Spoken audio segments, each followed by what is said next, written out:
Hi, it's me again with Corel Draw Tips and Tricks, and somebody sent me a file today, and they're trying to make this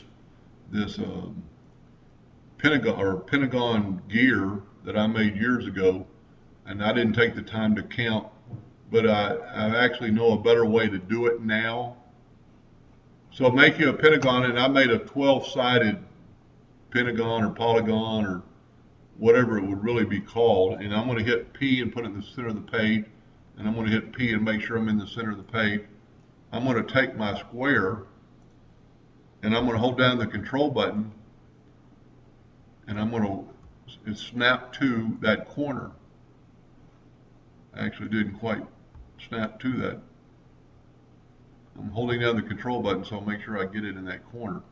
Now take this and control D, and he had his working with millimeters, but he had his offset at 5 millimeters, your duplicate offset, and that just throws it off. Then move this rotation to the center of the page. Now rotate it, because it's 12, it'd be 30 degrees. Control D, this time 60 degrees.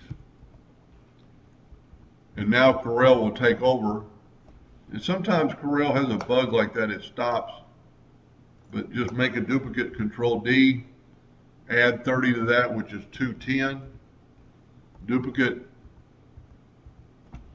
And now all you have to do, I was in the previous video, and it's been a long time, I was moving nodes and everything, but you can do this with any amount of gears. Select it all and just go up here to weld.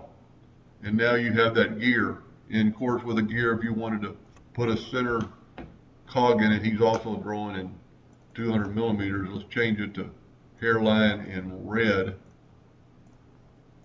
But there's a quick gear, and I think that's the best way to do it. I hope that helped him a little bit. Thank you for watching.